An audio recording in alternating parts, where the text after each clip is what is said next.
بسم اللہ الرحمن الرحیم۔ کل ہم نے سیکھی تھی نماز کی شرائط، تو نماز کی شرائط کیا تھی؟ 6۔ آج ہم سیکھ رہے ہیں نماز کے فرائض، ٹھیک ہے؟ اور شرائط جو ہوتی ہیں وہ نماز سے پہلے ہوتی ہیں، اور فرائض جو ہیں وہ نماز کے اندر شامل ہیں۔ اور میں نے آپ کو یہ بات بتائی تھی کہ جو بعض چیزیں نماز کے اندر فرض ہیں، بعض واجب ہیں، بعض سنت ہیں اور بعض مستحب ہیں، ٹھیک ہے؟ فرض وہ چیز ہوتی ہے جس کے کیے بغیر ہماری نماز نہیں ہوگی۔ تو نماز کے 7 فرائض ہیں: تکبیر تحریمہ، قیام، قرات، رکوع، سجود، قعدہ اخیرہ، خروج بسم۔ اب ہم یہاں یہ سمجھتے ہیں، ایک ایک کی تفصیل ہم سمجھیں گے۔ سب سے پہلے ہمارے پاس فرائض ہے تکبیر تحریمہ، یہ فرض ہے نماز کا۔ اب تکبیر تحریمہ، در حقیقت تکبیر تحریمہ یعنی تکبیر اولا جو ہم پہلی، یہ شرائط بھی ہے مگر نماز کے افعال سے بالکل ملی ہوئی ہے، اس لیے اس کے نماز کے فرائض سے بھی شمار کیا گیا ہے۔ جو بھی اسلامی بہن تکبیر کے تلفظ پر قادر نہ ہو، مثلا گونگی ہو یا کسی اور وجہ سے زبان بند ہو گئی ہو، تو اس پر تلفظ لازمی نہیں، دل میں ارادہ کافی ہے۔ لفظ اللہ کو اللہ یا اکبر یا اکبر یا اکبار کہنا سے نماز نہیں ہوگی، بلکہ اگر ان کے معنی فاسدہ سمجھ کر جان بوجھ کر کہے تو کافر۔ مطلب یہ ہوا کہ ہم نے لفظ اللہ اکبر کو اچھے طریقے سے ادا کرنا ہے تاکہ ہماری نماز کیا ہو جائے؟ صحیح ہو جائے۔ دوسرا ہمارا فرض کیا ہے؟ وہ ہے قیام۔ کمی کی جانب قیام کی حد یہ ہے کہ ہاتھ بڑھائیں تو گھٹنوں تک نہ پہنچیں، ٹھیک ہے؟ کمی کی جانب قیام کی حد یہ ہے کہ ہاتھ بڑھائیں تو گھٹنوں تک نہ پہنچے، اور پورا قیام یہ ہے کہ سیدھی کھڑی ہوں اور ہمارے ہاتھ گھٹنوں تک پہنچے، یہ نہ پہنچے، یہ کیا ہے؟ ہمارا پورا قیام ہے۔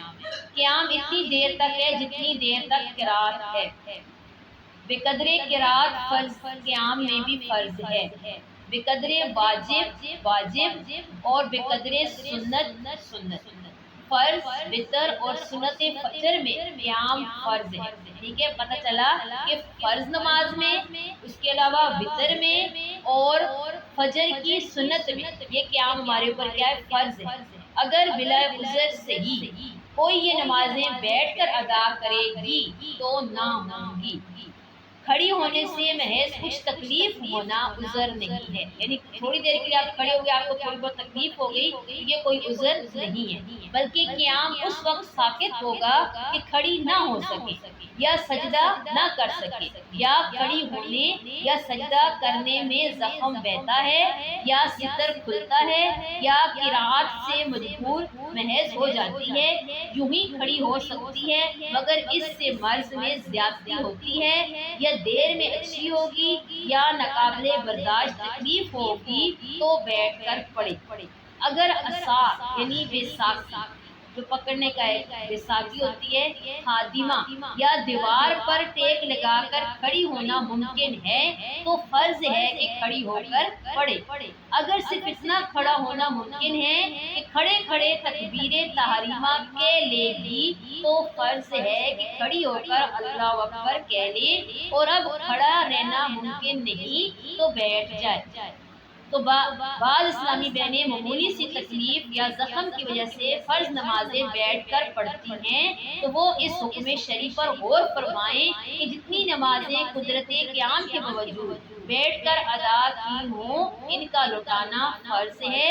اسی طرح ویسے ہی کھڑی نہ رہ سکتی تھی مگر عصا یا دیوار یا خادمہ کے سہارے کھڑے ہونا ممکن تھا مگر بیٹھ کر پڑھتی رہی تو ان کی بھی نمازیں نہ ہوئیں، ان کا لوٹانا فرض ہے۔ کھڑے ہو کر پڑھنے کی قدرت ہو جب بھی بیٹھ کر نفل پڑھ سکتے ہیں مگر کھڑے ہو کر پڑھنا افضل ہے۔ کھڑے ہو کر پڑھنا افضل ہے، یہ نفل کی بات ہو رہی ہے، یعنی نفل بیٹھ کر بھی پڑھ ہو سکتے ہیں لیکن کھڑے ہو کر پڑھنا افضل ہے۔ کہ حضرت سیدنا عبداللہ بن عمر رضی اللہ تعالیٰ عنہ سے مروی ہے کہ میرے آقا صلی اللہ علیہ وآلہ وسلم نے ارشاد فرمایا کہ بیٹھ کر پڑھنے والے کی نماز کھڑے ہو کر پڑھنے والے کی نصف یعنی آدھا ثواب ہے، اور عذر یعنی مجبوری کی وجہ سے بیٹھ کر پڑھے تو ثواب میں کمی نہ ہوگی۔ جو آج کل عام طور پر رواج پڑ گیا ہے کہ نفل بیٹھ کر پڑھا کرتے ہیں، بظاہر یہ معلوم ہوتا ہے کہ شاید بیٹھ کر پڑھنے کو افضل سمجھتے ہیں، تو ایسا ان کا خیال غلط ہے۔ وتر کے بعد جو 2 رکعت نفل پڑھتے ہیں ان کا بھی یہی حکم ہے کہ کھڑے ہو کر پڑھنا افضل ہے۔ اب ہمارا تیسرا فرض ہے، وہ کیا ہے؟ قرات۔ قرات اس کا نام ہے کہ تمام حروف مخارج سے ادا کیے جائیں اور ہر حرف غیر سے صحیح طور پر ممتاز نمایاں ہو۔ آہستہ پڑھنے میں بھی یہ ضروری ہے کہ خود سن لیں۔ اگر حروف تو صحیح ادا کیے مگر اتنے آہستہ کہ خود نہ سنا اور کوئی رکاوٹ مثلا شور و غل یا ثقل سماعت یعنی بہرا پن یا اونچا سننے کا مرض بھی تو نماز تو نہ ہوئی۔ اگرچہ خود سننا ضروری ہے، اگر یہ بھی احتیاط رہے کہ سری یعنی آہستہ قرات والی نمازوں میں قرات کی آواز دوسروں تک نہ پہنچے۔ اسی طرح تسبیحات وغیرہ میں بھی خیال رکھیے۔ نماز کے علاوہ بھی جہاں کچھ کہنا یا پڑھنا مقرر کیا ہے اس سے بھی یہی مراد ہے، کم از کم اتنی آواز ہو کہ خود سن سکے۔ مثلا جانور ذبح کرنے کے لیے اللہ عز و جل کا نام لینے میں اتنی آواز ضروری ہے کہ خود سن سکے۔ درود شریف اور اوراد پڑھتے ہوئے بھی کم از کم اتنی آواز ہونی چاہیے کہ خود سن سکے، جب ہی پڑھنا کہلائے گا۔ مطلقاً ایک آیت پڑھنا فرض کی 2 رکعتوں میں اور وتر، سنن اور نوافل کی ہر رکعت میں امام اور منفرد یعنی تنہا نماز پڑھنے والے پر فرض ہے۔ فرض کی کسی رکعت میں قرات نہ کی یا فقط ایک میں کی نماز فاسد ہو گئی۔ پتہ چلا کہ فرض نماز میں اگر کسی بھی رکعت میں قرات نہیں کی تو اور کچھ بھی فقط ایک میں بھی نماز نہیں کی قرات، تو پھر نماز ہماری کیا ہوگی؟ فاسد ہوگی، کہ ہماری نماز نہیں ہوئی، کیونکہ قرات کرنا کیا تھا؟ فرض تھا۔ فرضوں میں ٹھہر کر قرات کریں اور تراویح میں متوسط یعنی درمیانے انداز اور رات کے نوافل میں جلد پڑھنے کی اجازت ہے، مگر ایسا پڑھے کہ سمجھ میں آ سکے، یعنی کم سے کم مد کا جو درجہ قاریوں نے لکھا ہے اس کو ادا کرے، ورنہ حرام ہے، اس لیے کہ تنقیر سے یعنی ٹھہر کر قرآن پڑھنے کا حکم ہے۔ اکثر لوگ تا، سین، صاد، صا، حمزہ، الف، عین، ہا اور ضاد، زال، ظا میں کوئی فرق نہیں کرتے۔ یاد رکھیے حروف بدل جانے سے اگر معنی فاسد ہوگے تو نماز نہ ہوگی۔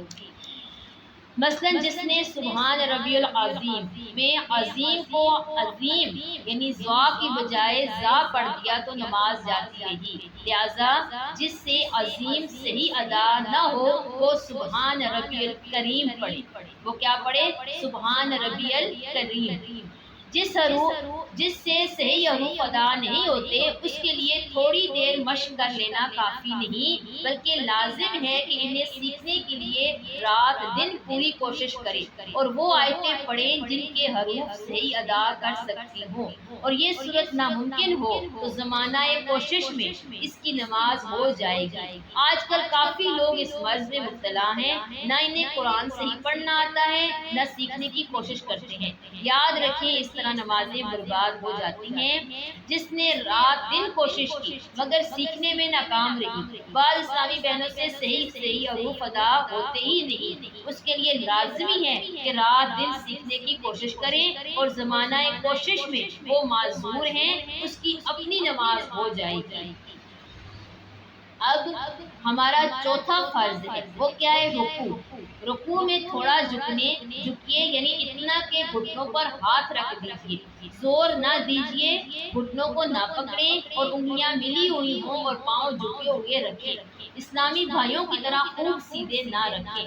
سجود، سلطان مدینہ صلی اللہ علیہ وآلہ وسلم کا فرمان عظمت نشان ہے کہ مجھے حکم ہوا کہ 7 ہڈیوں پر سجدہ کروں، منہ اور دونوں ہاتھ اور دونوں گھٹنے، دونوں پنجے، اور یہ حکم ہوا کہ کپڑے اور بال نہ سمیٹوں۔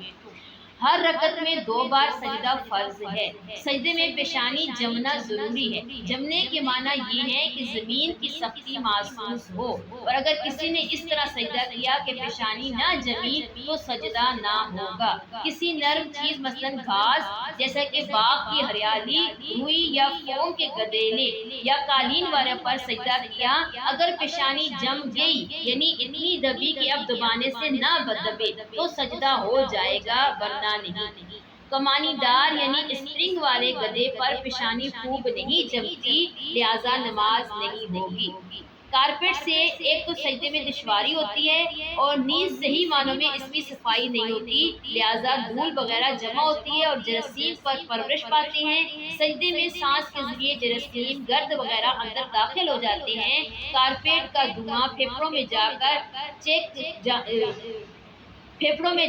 چیچک جانے کی صورت میں معاذ اللہ کینسر کا خطرہ ہوتا ہے۔ بسا اوقات بچے کارپیٹ پر کے یا پیشاب وغیرہ کر ڈالتے ہیں، بلیاں گندگی کرتی ہیں، چوہے اور چھپکلیاں مینگنے کرتی ہیں۔ کارپیٹ ناپاک ہو جانے کی صورت میں عموماً پاک کرنے کی زحمت بھی نہیں کی جاتی، تو اس لیے کارپیٹ کو صاف کرنے کا طریقہ بھی میں یہیں پر آپ کو بتاتی جا رہی ہوں، کہ جب تک ہم یہ چیزیں اہم چیزیں ساتھ ساتھ نماز میں سیکھتے جائیں گے تو انشاءاللہ ہمارا کام بھی ہو جائے گا۔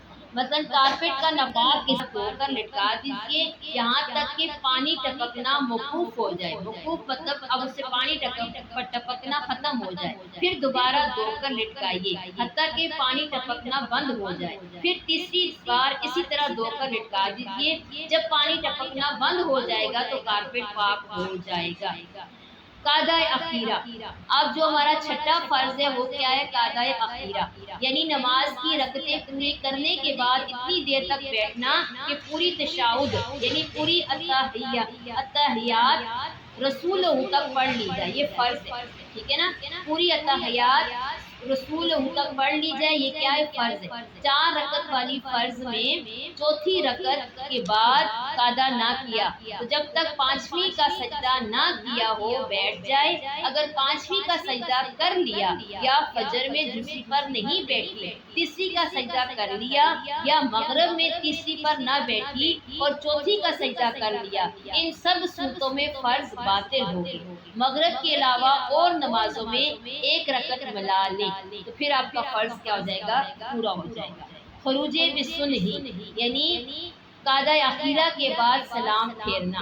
قاعدہ اخیرہ کے بعد سلام یا بات چیت وغیرہ کوئی ایسا فعل قصدن یعنی ارادتن کرنا جو نماز سے باہر کر دے، مگر سلام کے علاوہ کوئی فعل قصدن یعنی ارادتن پایا گیا تو نماز واجب الاعادہ ہوگی، یعنی اس کو دوبارہ دہرائیں گے۔ اگر بلا قصد یعنی بلا ارادہ کوئی اس طرح کا فعل پایا گیا تو نماز باطل ہوگی، یعنی ارادے سے پایا گیا تو نماز واجب الاعادہ یعنی کہ دوبارہ پڑھیں، اور اگر بلا ارادہ یعنی بلا قصد اس طرح کا کوئی فعل ہو گیا پھر نماز ہماری باطل ہو جائے گی، پھر ہماری نماز ہوگی نہیں۔ تو یہ تھے ہمارے فرائض نماز کے جن کو ہم نے ادا کرنا ہے، اور جب تک یہ ادا نہیں کریں گے صحیح طریقے سے تو ہماری نماز ادا نہیں ہوگی۔ اللہ تعالی ہمیں صحیح طریقے سے نماز پڑھنا نصیب فرمائے، آمین۔